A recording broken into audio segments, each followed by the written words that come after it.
Right మిత్రులారా, welcome to అక్షరం education YouTube channel. మనకు ఆల్రెడీ క్లాసెస్ జరుగుతున్నాయి. DSC school assistant and SGT 6th to 10th according to based on our new text books SCERT. So మనకు already మౌర్యుల topic అనేది complete అయింది. ఇందులో గుప్త సామ్రాజ్యం అనేటటువంటిది మనం నెక్స్ట్ డిస్కస్ చేయబోయేటటువంటి టాపిక్ మనకు గుప్త సామ్రాజ్యం. సో మరి ఇందులో టాపిక్ చెప్పబోయే ముందు మళ్ళీ మర్చిపోతున్నారు, మళ్ళీ నేను ఒకసారి గుర్తు చేసుకుంటున్నాను. ఇంతవరకు నాకు రెస్పాన్స్ అనేవి రావట్లేదు మిత్రులారా. సో ఆల్రెడీ చెప్పాను, వినడం చదవడం కాకుండా మనం ఎంత ప్రజెంట్ చేసాం అనేది ముఖ్యం. సో కాబట్టి మన అక్షరం ఎడ్యుకేషన్ యూట్యూబ్ ఛానల్ వాళ్ళు మన కోసం ఆల్రెడీ స్కూల్ టెక్స్ట్ బుక్లో ఉన్నటువంటి బిట్స్ని కష్టపడి రూపొందించి వాటిని టెస్ట్ సిరీస్ రూపంలో మనకు క్లియర్గా అందిస్తున్నది. కాబట్టి మీరు దీన్ని సద్వినియోగం చేసుకోవాలి. సో ఆల్రెడీ నిన్న ప్రీవియస్ క్లాస్లో చెప్పాను, but there is no response. So మేము ఇంత కష్టపడి ఫ్రీగా మీకు అందిస్తున్నాము, సబ్జెక్ట్ అనేది అందిస్తున్నాము. మీరు కూడా మమ్మల్ని ప్రోత్సహించడానికి మేము రిక్వెస్ట్ అనేది చేస్తున్నాం. అంటే మీకోసం కూడా మేము రిక్వెస్ట్ చేస్తున్నాం మిత్రులారా. ఎందుకంటే కష్టపడి మీరు ప్రతి ఒక్క మనస్తత్వం ఉన్నటువంటి వాళ్ళు ఖచ్చితంగా జాబ్ కొట్టాలనే కాన్సెప్ట్ తోటే. కాబట్టి మీరు కూడా మేము చెప్పేటటువంటిది ఒకటి విని, సో మనం ఫ్రీగా ఈ క్లాసులు ప్రొవైడ్ చేస్తున్నప్పుడు మన కోసం text book based on bits తయారు చేసినప్పుడు దాన్ని యూటిలైజ్ చేసుకునేటటువంటి బాధ్యత మీ మీద ఉంది. వాళ్ళు మా కోసం చెప్తున్నారని గుర్తించి మీరు టెస్ట్ సిరీస్ అనేటటువంటి మీరు తీసుకోవాలి. మీకు అక్కడ కామెంట్ పెట్టినట్లయితే మీకు ఆ నెంబర్ అనేటటువంటిది మీకు వాళ్ళు ఇవ్వడం జరుగుతుంది, మేనేజ్మెంట్ వాళ్ళు. So directors Sashi Teja sir గారు, అలాగే సురేష్ సార్ గారు. సో మీరు శశి తేజ సార్ని కాంటాక్ట్ అయినట్టయితే మీకు టెస్ట్ సిరీస్కి సంబంధించిన ప్రాసెస్ చెప్తాడు. సో కాబట్టి మీరు సక్సెస్ కావాలనేదే నా కోరిక. కాబట్టి మీ లక్ష్యాన్ని నెరవేర్చుకోండి. నేను ఇంతలా ఎందుకు చెప్తున్నాను అనేది అర్థం చేసుకోండి. మరి ఇంత కష్టపడి మీకు స్కూల్ టెక్స్ట్ బుక్ అనేది అంత గజిబిజిగా జిగ్జాగ్గా ఉంది మిత్రులారా, మీకు కూడా ఆ విషయం తెలుసు. సో అటువంటి దానిని మీకు పరిపూర్ణంగా ఒక సీక్వెన్సీగా అందించడానికి నేను ప్రయత్నిస్తున్నాను. సో కాబట్టి మీరు కూడా నాపై నేను మీ గురించి పడే బాధను అర్థం చేసుకొని మీరు ఆ టెస్ట్ సిరీస్ని తీసుకోవాలి. నాకు రెస్పాన్స్ అనేటటువంటిది మీరు అందిస్తారు అనేటటువంటిది ఆశిస్తున్నాను. మీరు కాబట్టి ఆ రెస్పాన్స్ అనేది నాకు రావాలి. వస్తేనే మరిన్ని వీడియోస్ నేను ఇదే ఉత్సాహంతో చేయగలుగుతాను. సో కాబట్టి అది మీ మీద ఉంది, బేస్డ్ ఆన్ యువర్ థాట్స్ అని చెప్పేసి నా యొక్క అభిప్రాయం. సో దాన్ని చేయండి, ఓకేనా? Right, all the best. So ఇక మన నెక్స్ట్ గుప్త సామ్రాజ్యం. ఈ యొక్క ఉత్తర భారతదేశంలో మౌర్యుల తర్వాత పాటలీపుత్రాన్ని రాజధానిగా చేసుకొని, ఇదే మౌర్యుల రాజధాని పాటలీపుత్రాన్ని రాజధానిగా చేసుకొని ఉత్తర భారతదేశంలో ఆవిర్భవించిన లేదా ఏర్పాటైన మరో శక్తివంతమైనటువంటి రాజ్యం ఏమిటయ్యా అంటే ఈ యొక్క గుప్త సామ్రాజ్యం. మరి ఈ గుప్త సామ్రాజ్యానికి సంబంధించినటువంటి సమాచారాన్ని మనం ఎలా గుర్తుంచుకోవాలి, ఎలా చదవాలి అనేది చూస్తే ఏం లేదు, సింపుల్ మెథడ్. మనకు దానికి సంబంధించిన ఏంటిది అనేది నేను ఆ ప్రాసెస్ చెప్తాను, ఓకేనా? రైట్, మీరు జస్ట్ కేర్ఫుల్గా వినండి చాలు. సో ఉత్తర భారతదేశంలో మౌర్య సామ్రాజ్యం పతనమైపోయిన తర్వాత ఆ మౌర్య సామ్రాజ్యాన్ని అనేకమైన చిన్న చిన్న స్వతంత్ర రాజ్యాలు అనేటటువంటివి ఏర్పాటు చేసుకొని పరిపాలించాయి. దాదాపు 500 సంవత్సరాల పాటు మౌర్యులలాగా మొత్తం భారతదేశాన్ని ఏకం చేసి పరిపాలించిన ఏ రాజవంశం కూడా ఆవిర్భవించలేదు.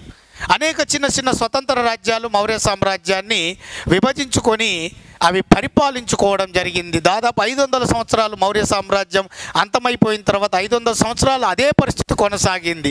అటువంటి స్థితిలోనే అద్భుతమైనటువంటి మౌర్య సామ్రాజ్యం తర్వాత భారతదేశాన్ని మౌర్యుల్లాగా ఏకం చేసి పరిపాలించిన ఘనత ఈ యొక్క గుప్త సామ్రాజ్యానికి దక్కింది. ఆ గుప్త సామ్రాజ్య పాలకులే ఈ యొక్క ఉత్తర భారతదేశంలో ఈ పాటలీపుత్రాన్ని రాజధానిగా చేసుకొని వీళ్ళు భారతదేశాన్ని దాదాపుగా ఏకం చేసి మౌర్యుల్లాగా పరిపాలించారు. మరి ఈ గుప్త సామ్రాజ్యానికి సంబంధించినటువంటి ఈ యొక్క పాలకులు ఎవరు అనేది చూస్తే మనకు జనరల్గా శ్రీగుప్తుడు, అలాగే మొదటి చంద్రగుప్తుడు, శ్రీగుప్తుడు, మొదటి చంద్రగుప్తుడు, అలాగే సముద్రగుప్తుడు, అలాగే మనకి ఇక్కడ రెండవ చంద్రగుప్తుడు. వీళ్ళు మనకు ప్రధానంగా టెక్స్ట్ బుక్ పాయింట్ ఆఫ్ వ్యూలో ఇచ్చిన పాలకులు. సో శ్రీగుప్తుడు అనేటటువంటి వాడు ఎవరయ్యా అంటే గుప్త వంశ మూల పురుషుడుగా శ్రీగుప్తుడిని భావిస్తాం. గుప్త వంశ మూల పురుషుడు. మరి ఈ చంద్రగుప్తుడు ఎవరు? గుప్తులలో మొదటి సుప్రసిద్ధ రాజు. గుప్తులలో మొదటి సుప్రసిద్ధ రాజు, మొదటి సుప్రసిద్ధ రాజు ఎవరయ్యా అంటే మొదటి చంద్రగుప్తుడు. ఇతడే 320 క్రీస్తు శకం ఫిబ్రవరి 26వ తేదీన గుప్త సామ్రాజ్యం సింహాసనాన్ని అధిష్ఠించి ఈ యొక్క నూతన గుప్తుల పరిపాలన శకాన్ని ప్రారంభించాడు. కాబట్టి ఇతన్ని మొదటి గుప్త రాజ్య స్థాపకుడిగా, గుప్త శక ఆరంభకుడిగా, నిజమైన గుప్త రాజ్య స్థాపకుడిగా, గుప్త శక ప్రారంభకుడిగా ఈ మొదటి చంద్రగుప్తుడిని చెప్తాము. ఈ మొదటి చంద్రగుప్తుడి తర్వాత వచ్చిన ఆయన వారసుడు ఎవరంటే సముద్రగుప్తుడు.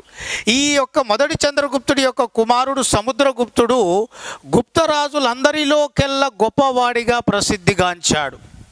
గొప్ప యుద్ధవీరుడిగా మాత్రమే కాకుండా గొప్ప పరిపాలనా దక్షుడిగా కూడా పేరుగాంచాడు ఈ యొక్క సముద్రగుప్తుడు. ఒక్క మాటలో చెప్పాలంటే గుప్తులలో అత్యంత కడు సమర్థుడు ఈ యొక్క సముద్రగుప్తుడు. కవిరాజు అనేటటువంటి బిరుదు పొందినటువంటి వాడు, ఇండియన్ నెపోలియన్ బిరుదు పొందినవాడు ఈ యొక్క సముద్రగుప్తుడు.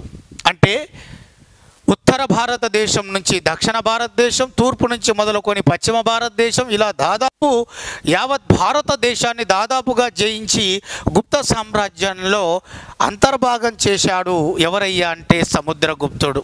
మరి ముఖ్యంగా ఈ యొక్క సముద్రగుప్తుడి కాలంలో ఉత్తర భారతదేశం మొత్తం దాదాపుగా క్లీన్ స్వీప్ అయింది ఈ యొక్క సముద్రగుప్తుడి వల్ల. దాని తర్వాత దక్షిణ భారతదేశం, ఇలా మొత్తం భారతదేశాన్ని దాదాపుగా ఏకం చేసి పరిపాలించాడు. అద్భుతమైన విజయాలు సాధించాడు సముద్రగుప్తుడు.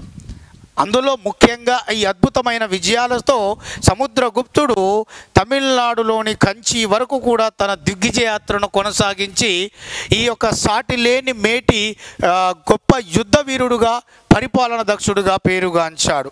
దానికి ఉదాహరణలుగా చూస్తే సముద్రగుప్తుడు ప్రధానంగా ఇక్కడ చూసుకున్నట్లయితే ఉత్తర భారతదేశాన నార్త్ ఇండియాలో 9 రాజ్యాలను జయించాడు.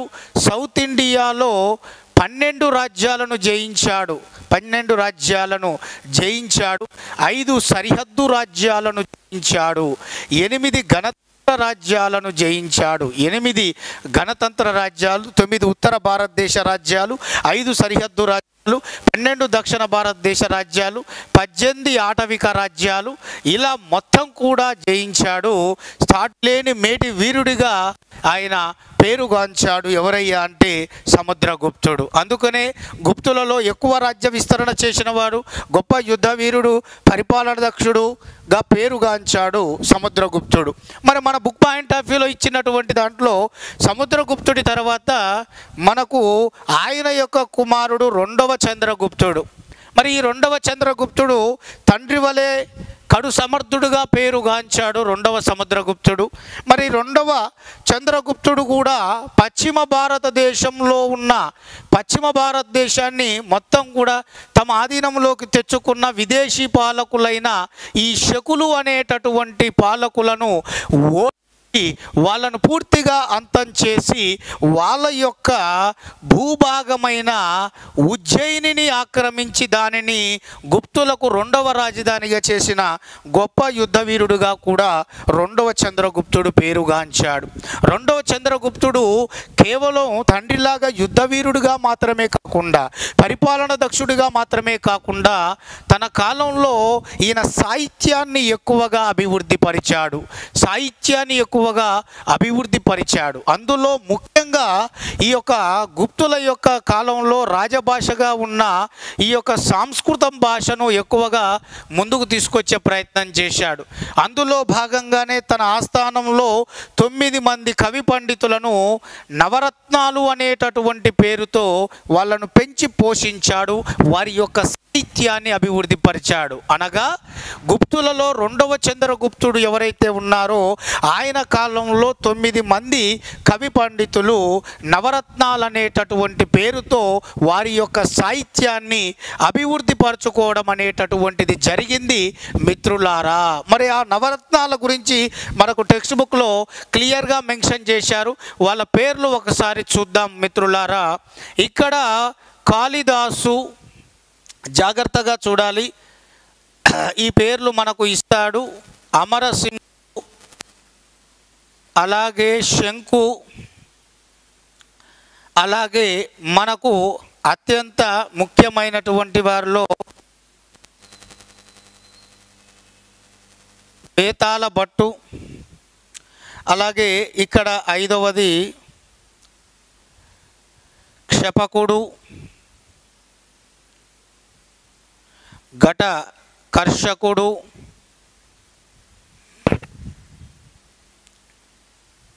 వరరుచి,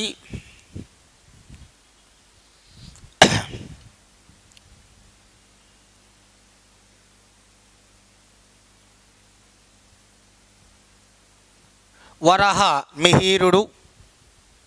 సో ఇక్కడ మనం ఒకసారి చూసినట్లయితే నవరత్నాల్లో కాళిదాసు, అలాగే మనకు అమరసింహుడు, అలాగే మనకు శంకు అంటే ఈయన కూడా ముఖ్యమైనటువంటి వారు, అలాగే మనకు బేతాళ భట్టు, శంకు తర్వాత బేతాళ భట్టు, క్షపకుడు, ఇతన్నే క్షపణికుడు అంటాం, ఘటకర్షకుడు, ఇది యాక్చువల్గా తప్పుపడ్డది, ఘటకర్పరకుడు అనాలి, కర్పకుడు, ఘటకర్పకుడు. టెక్స్ట్ బుక్లో కర్ష అని పడ్డది. ఘటకర్పకుడు, క్షపకుడు, ఇతన్ని క్షపణికుడు అంటాం, వరరుచి, వరాహమిహీరుడు, అలాగే మనకు ధన్వంతరి. ఇది టెక్స్ట్ బుక్లో ఇచ్చినటువంటి మనకు ఈ యొక్క నవరత్నాలు. వాళ్ళ పేర్లు గుర్తు రావాలి, ప్లస్ వాళ్ళు రచించిన రచనలు ఇవ్వకుండా ఏమిచ్చాడంటే వాళ్ళ డిజిగ్నేషన్ ఇచ్చాడు, వాళ్ళ స్టేటస్, వాళ్ళ హోదా అనేది ఇచ్చాడు. రేపేం చేస్తాడు, మనకు 4 ఇస్తాడు, 4 పేర్లు ఇస్తాడు. లెఫ్ట్ సైడు, రైట్ సైడ్ వాళ్ళ యొక్క డిజిగ్నేషన్ ఇస్తాడు, దాన్ని మ్యాచ్ చేయమంటాడు. సో ఇదే క్వశ్చన్, ఇలా మనం దాన్ని మార్చుకోవాలి. అందులో ఫస్ట్ కాళిదాసు అనగానే ఏంది, గొప్ప సాంస్కృత కవిగా రచయితగా పేరుగాంచినవాడు. అమరసింహుడు అంటే గొప్ప డిక్షనరీ రచయిత, నిఘంటువు కర్తగా గుర్తుంచుకోండి. శంకు అంటే రెండవ చంద్రగుప్తుడి కాలంలో భవన నిర్మాణాలకు సంబంధించిన ఇంజనీరీన. బేతాళ భట్టు అంటే ఇక్కడ మంత్రతంత్రాల కోవిదుడుగా పేరుగాంచాడు. మంత్రశాస్త్రానికి సంబంధించిన కోవిదుడు బేతాళ భట్టు. ఇక్కడ క్షపకుడు అంటే ఇక్కడ మనకు ప్రధానంగా జ్యోతిష్య శాస్త్రవేత్తగా పేరుగాంచాడు. ఘటకర్పరకుడు అంటే ఈయన కూడా కాళిదాసులాగా సంస్కృత భాషలో కవి రచయితగా పేరుగాంచిన వాడు ఈ యొక్క ఘటకర్పకుడు. మరి ఇక్కడ వరరుచి అనేది ఉంది. ఈ వరరుచి అనేటటువంటి వారు ముఖ్యంగా గణిత శాస్త్రవేత్తగా పేరుగాంచాడు, అలాగే భాషా కోవిదుడుగా పేరుగాంచాడు వరరుచి. వరాహమీరుడు గుప్తుల కాలంలో గొప్ప ఖగోళ శాస్త్రవేత్తగా పేరుగాంచాడు. ధన్వంతరి ఈయన ఆయుర్వేద వైద్యుడిగా, ఫిజిషియన్గా పేరుగాంచాడు ఈ ధన్వంతరి. వీళ్ళంతా కూడా మనకు ముఖ్యంగా రెండవ చంద్రగుప్తుడి కాలం నాటి నవరత్నాలు. మనకి నవరత్నాల పేర్లు రావాలి, వాళ్ళు ఎందులో సుప్రసిద్ధులు, వాళ్ళ డిజిగ్నేషన్ ఏమిటి అనేటటువంటిది కూడా మనం గుర్తుపట్టాలి. ఈ యొక్క రెండవ చంద్రగుప్తుడి కాలంలో ఈ యొక్క నవరత్నాలే కాదు, ముఖ్యంగా అంటే ఒక సాహిత్యమే కాదు, ఖగోళ, గణిత, అలాగే వైద్యశాస్త్ర రంగాల్లో ముఖ్యమైనటువంటి అభివృద్ధి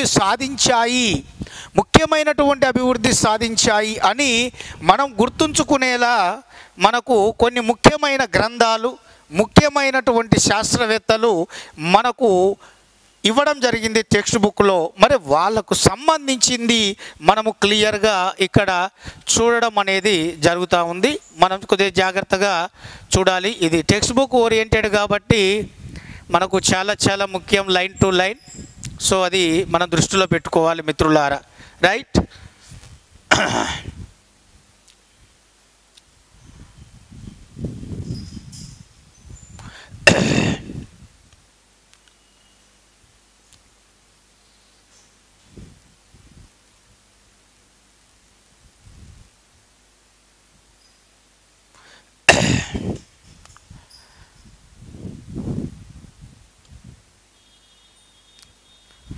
రైట్.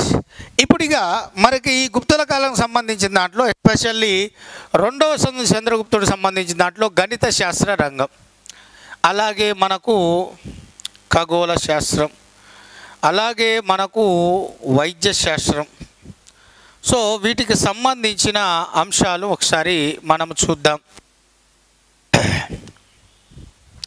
గణిత శాస్త్రానికి సంబంధించిన వారిలో ముఖ్యులు మనకు ఆర్యభట్టు. ఈ యొక్క ఆర్యభట్టు తర్వాత మనకు బ్రహ్మగుప్తుడు.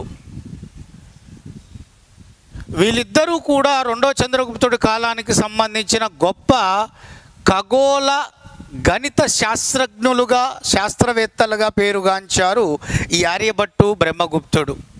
ఈ యొక్క ఆర్యభట్టు ముఖ్యంగా ఈ యొక్క గుప్తుల కాలంలో మొట్టమొదటిసారిగా గణిత శాస్త్రానికి సంబంధించి ఈయన సున్నా విలువను కనుక్కొని దాన్ని అభివృద్ధి పరచడం అనేటటువంటిది జరిగింది. సున్నా విలువను కనుక్కున్నటువంటి వాడు ఈ యొక్క ఆర్యభట్టు.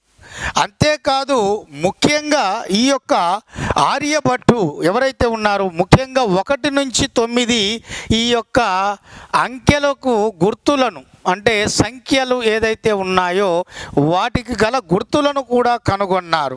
అంతేకాదు వీరు ముఖ్యంగా గణితంలో బీజగణితానికి ప్రాధాన్యత ఇవ్వడం అనేటటువంటిది జరిగింది.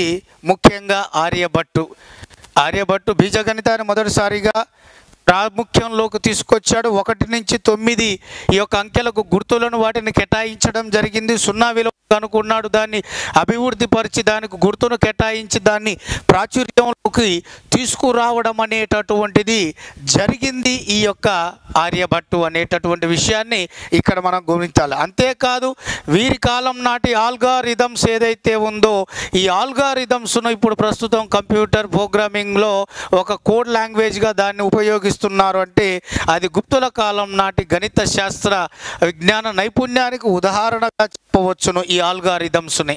అలాగే ఈ బ్రహ్మగుప్తుడు కూడా ఈ ఆర్యభట్టులాగా ఖగోళ గణిత శాస్త్రజ్ఞుడిగా పేరుగాంచాడు. ముఖ్యంగా ఈయన గొప్పతనం ఏంటంటే ఈ యొక్క సౌర సంవత్సరాన్ని ఖచ్చితంగా లెక్కించగలిగేటటువంటి సామర్థ్యంతో దానిని ముందుకు తీసుకొచ్చినటువంటి వాడు. సౌర సంవత్సరాన్ని ఖచ్చితమైన లెక్కలతో లెక్కించగలిగినటువంటి గుప్తుల కాలం నాటి గొప్ప గణిత శాస్త్రజ్ఞుడిగా పేరుగాంచాడు ఈ యొక్క బ్రహ్మగుప్తుడు. మరి ఇక్కడ ఖగోళ శాస్త్రానికి సంబంధించిన దాంట్లో అంటే మనకు ముఖ్యంగా ఈ యొక్క ఆర్యభట్టుని మనము ఖగోళ శాస్త్రానికి సంబంధించినటువంటి వారిగా చెప్తాము. ఈయన సూర్య సిద్ధాంతం అనే గ్రంథాన్ని రాశాడు. అదే గణితానికి సంబంధించింది అయితేనేమో ఆయన రచించిన గ్రంథం ఆర్యభట్టీయం. ఆర్యభట్టు గణిత శాస్త్రజ్ఞుడు, ఖగోళ శాస్త్రజ్ఞుడు. అందులో గణితానికి సంబంధించి ఆర్యభట్టీయం అనే గ్రంథాన్ని రాశాడు. ఈ యొక్క సూర్య సిద్ధాంతం అనేదేమో ఖగోళ శాస్త్రానికి సంబంధించిన గ్రంథం. ఇందులో ఆయన వివరించింది గ్రహాలు, నక్షత్రాల కదలికను వివరించడంతో పాటుగా ఇక్కడ మూర్తి స్థాయిలో ఈ యొక్క సౌర కుటుంబాన్ని వివరించాడు. సూర్యగ్రహణం, చంద్రగ్రహణం వివరించాడు. సూర్యగ్రహణం, చంద్రగ్రహణాల గురించి వివరించాడు. భూభ్రమణం, భూ పరిభ్రమణాల గురించి వివరించాడు. భూ పరిభ్రమణాల గురించి వివరించాడు. సూర్యగ్రహణం, చంద్రగ్రహణాలు, భూమికి సూర్యుడికి మధ్య చంద్రుడు వచ్చినప్పుడు, అడ్డుగా వచ్చినప్పుడు ఏర్పడేటటువంటి సూర్యగ్రహణాలు, చంద్రగ్రహణాల గురించి వివరించడంతో పాటు భూభ్రమణం, భూమి తన చుట్టూ తాను తిరుగుతుందని, భూ పరిభ్రమణం, భూమి తన చుట్టూ తాను తిరుగుతూ సూర్యుని చుట్టూ తిరుగుతుందని, ఇలా పరిభ్రమణం వల్ల కలిగే మార్పులు వివరించాడు. భూభ్రమణం వల్ల రాత్రింబవళ్ళు ఏర్పడుతున్నాయని, భూ పరిభ్రమణం వల్ల ఋతువులు ఏర్పడుతున్నాయి, కాలాలలో మార్పులు సంభవిస్తున్నాయన్న విషయాన్ని ఈ సూర్య సిద్ధాంతం అనేటటువంటి ఖగోళ శాస్త్ర గ్రంథంలో ఈ ఆర్యభట్టు చాలా క్లియర్గా వివరించాడు. అందుకనే గొప్ప గణిత శాస్త్రజ్ఞుడిగా, ఖగోళ శాస్త్రజ్ఞుడిగా గుప్తుల కాలంలో, అది ముఖ్యంగా 2వ చంద్రగుప్తుడి యొక్క పీరియడ్లో ప్రసిద్ధిగాంచినటువంటి ఇతని యొక్క చేసిన కృషి సేవలను మనం తలుచుకుంటూ మన భారత ప్రభుత్వం ఏమి చేసిందయ్యా అంటే, ఈ యొక్క విశ్వంలోకి 1975లో పూర్తిగా స్వదేశీ పరిజ్ఞానంతో రూపొందించబడినటువంటి ఈ యొక్క ఆర్యభట్ట అనేటటువంటి కృత్రిమ ఉపగ్రహాన్ని భారత ప్రభుత్వం 1975 సంవత్సరంలో మనకు అంతరిక్షంలోకి పంపించడం అనేటటువంటిది జరిగింది. ఈ విషయాన్ని కూడా ఇక్కడ మీరు గుర్తుంచుకోవాలి మిత్రులారా. మరి ఇక వైద్యశాస్త్రం, మరి గుప్తుల వైద్యశాస్త్రానికి సంబంధించిన గ్రంథాల్లో మనకు ముఖ్యంగా చరక సంహిత, అలాగే మనకు సుశ్రుత సంహిత అనేటటువంటి 2 ముఖ్యమైనటువంటి ఆయుర్వేద వైద్య గ్రంథాలు ఉన్నాయి. మరి ఇందులో ప్రధానంగా చూస్తే ఈ యొక్క చరక సంహిత, సుశ్రుత సంహిత అనేటటువంటి ఈ యొక్క ఆయుర్వేద వైద్య శస్త్రచికిత్స గ్రంథాలుగా పేరుగాంచిన ఈ 2 ప్రధానంగా ఏం చేశాయి, ఈ రెండింటిలో ప్రధానంగా ఏం చెప్పబడ్డదంటే, ఈ యొక్క వ్యాధిని ఎలా నయం చేయాలి, ఏ రోగానికి ఏ మందును ఉపయోగించాలి, ఎంత మోతాదులో ఉపయోగించాలి, ఏ రోగానికి ఏ మందును ఎలా తయారు చేయాలి, వివిధ చెట్లు, ఆకులు, మూలికల నుండి దీన్ని ఏ విధంగా తయారు చేయాలి, ఎన్ని రోజులు వాడాలి, ఏ విధంగా వాడాలి అనేటటువంటి విషయాలను చెప్పడంతో పాటు, ముఖ్యంగా వ్యాధిని నయం చేయడం కంటే వ్యాధి యొక్క మూలాలను తెలుసుకొని ఆ వ్యాధి మరలా రాకుండా చేసేటటువంటి ఆ పని మీద ఆనాటి గుప్తుల కాలం నాటి ఆయుర్వేద వైద్యులు తమ దృష్టిని కేంద్రీకరించి ఈ యొక్క ఆయుర్వేద వైద్య శస్త్రచికిత్సకు సంబంధించిన ఈ అద్భుతమైనటువంటి ఈ గ్రంథాలను మన ముందు ఉంచడం అనేది జరిగింది. మరి అందులో ఈ చరక సంహిత గ్రంథాన్ని రచించింది ఈ యొక్క చరకుడు అనేటటువంటి ఆయుర్వేద వైద్యుడు. ఆయన రచించిన చరక సంహిత అనేది భారతదేశానికి సంబంధించిన ఆయుర్వేద వైద్య విధానానికి ప్రామాణిక గ్రంథంగా పరిగణించబడుతుంది నేటికి కూడా. ఇక సుశ్రుత సంహిత గ్రంథాన్ని రచించింది ఈ యొక్క సుశ్రుతుడు అనేటటువంటి విషయాన్ని మనం గుర్తుంచుకోవాలి. భారతదేశం మొట్టమొదటి ప్లాస్టిక్ సర్జన్గా పేరుగాంచాడు, శస్త్రచికిత్సకు సంబంధించిన వైద్యుడిగా పేరుగాంచాడు. మొట్టమొదటిసారిగా ముక్కు మార్పిడికి సంబంధించిన శస్త్రచికిత్సను విజయవంతంగా పూర్తి చేసిన మొట్టమొదటి శస్త్రచికిత్స వైద్యుడిగా పేరుగాంచాడు సుశ్రుతుడు. ముఖ మార్పిడి చికిత్సకు సంబంధించిన ఆ శస్త్రచికిత్స విభాగానికి సంబంధించిన అంశాలు మొత్తం కూడా ఈ సుశ్రుత సంహితలో మేళవించాడు ఈ సుశ్రుతుడు. అంతేకాదు ఆనాటి వైద్యులు విరిగిపోయినటువంటి ఎముకలను కూడా వివిధ చెట్ల ఆకులు మూలికల ద్వారా వాటిని అతుకునేటట్టు కూడా చేసేటటువంటి అద్భుతమైన వైద్య చికిత్సలను ఆ కాలంలోనే తీసుకొచ్చారు. మన ముందు వారి యొక్క అనేకమైన రచించిన గ్రంథాల రూపంలో పొందుపరిచి మన ముందు ఉంచడం అనేటటువంటిది జరిగింది మిత్రులారా. ఇక్కడ ఈ విషయాన్ని కూడా మనం గుర్తుంచుకోవాలి. రైట్, ఇక్కడ అత్యంత కీలకమైన మరో విషయం మనం గమనించాలి. ఏమిటయ్యా అంటే, ఇన్ని రంగాలతో పాటు ముఖ్యంగా గుప్తుల కాలంలో లోహ పరిజ్ఞానం కూడా పెరిగింది. అనేక లోహాలను వాడారు, ఉపయోగించారు. వాటితో ఆభరణాలే కాదు, యుద్ధానికి సంబంధించిన పరికరాలు, పాత్రలు, పనిముట్లు వాడుకున్నారు, తయారు చేసుకున్నారు. అయితే ఎక్కువగా వీరి కాలంలో ముఖ్యంగా లోహ పరిజ్ఞానం పెరగడంతో ఇనుము ఉక్కుకు సంబంధించినటువంటి లోహాలతో అనేక యుద్ధ పరికరాలు తయారు తయారు చేసుకోవడం జరిగింది. అంతేకాదు ముఖ్యంగా ఈ బంగారం, వెండి, రాగి వంటి లోహాలతో ముఖ్యమైనటువంటి అద్భుతమైన నాణెములను కూడా వాళ్ళు తయారు చేసుకొని వాళ్ళు వాటిని ప్రాచుర్యంలోకి తీసుకురావడం అనేటటువంటిది జరిగింది మిత్రులారా. అంతేకాదు ముఖ్యంగా వీరి కాలంలో అన్ని రంగాలతో పాటు వాస్తు నిర్మాణ శిల్ప సంపద, చిత్రలేఖనం కూడా అభివృద్ధి చెందింది. ముఖ్యంగా వీరి కాలంలో అనేకమైన హిందూ దేవాలయాలు నిర్మించబడ్డాయి. విష్ణు శివాలయాలు, పార్వతీ దేవాలయాలు, లక్ష్మీ దేవాలయాలు, ఇవన్నీ దుర్గాదేవి ఆలయాలు, ఇవన్నీ నిర్మించడంతో పాటు ముఖ్యంగా జైన బౌద్ధ మతాలకు సంబంధించిన స్తూపాలు, ఆరామాలు కూడా అవి అభివృద్ధిలోకి రాబడ్డాయి. వీటితో పాటు ముఖ్యంగా వీరి కాలం నాటి పెయింటింగ్స్, చిత్రలేఖనం కూడా ఈ యొక్క తారాస్థాయికి వెళ్ళింది. అందులో ముఖ్యంగా ఇవి యొక్క గుప్తుల కాలం నాటి ఈ యొక్క చిత్రలేఖనం అనేది మహారాష్ట్రలో, నేటి మహారాష్ట్రలోని అజంతా, ఎల్లోరాలో ఉన్నటువంటి మనకు గుప్తుల కాలం నాటి చిత్రలేఖన సంపద నేటికి కనబడుతుంది. ముఖ్యంగా అజంతా గుహలలో 16, 17, 19 గుహల్లో వీరి చిత్రలేఖన సంపద ఇప్పటికి కూడా పదిలంగా భద్రపరచబడి ఉంది. ఇప్పటికీ వీరి కాలం నాటి దేవాలయాలు ఇప్పటికి కూడా నిర్మించబడ్డాయి.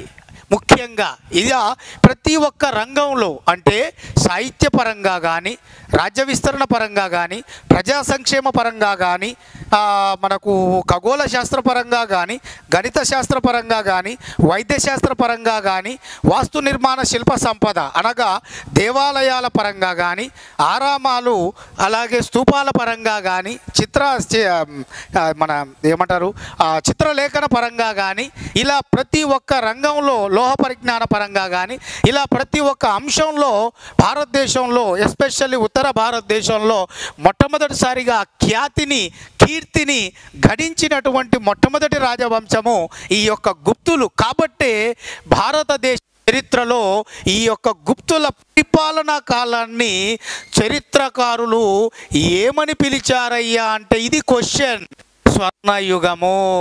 ఈ క్రింది వారిలో చరిత్రకారులు ఏ రాజవంశానికి చెందిన పాలనా కాలాన్ని స్వర్ణయుగంగా పిలవడం జరిగిందంటే మీ మైండ్లో ఎంపడే గుప్తుల కాలం. ఎందుకయ్యా అంటే ఇన్ని రంగాలలో అభివృద్ధి అనేది ఏ రాజవంశ కాలంలో జరగలేదు, చోటు చేసుకోలేదు. కాబట్టి గుప్తుల కాలాన్ని మన చరిత్రకారులు భారతదేశ చరిత్రలోనే గుప్తుల పరిపాలనా కాలం ఒక స్వర్ణయుగంగా పేరుగాంచిందనే విషయాన్ని మీరు గుర్తుంచుకోవాలి. ఇది మన టెక్స్ట్ బుక్ పాయింట్ ఆఫ్ వ్యూలో ఇచ్చిన గుప్తులు అన్నప్పుడు దీన్ని ఈ విధంగా లింకప్ చేసి చదవాలి. Right, thank you.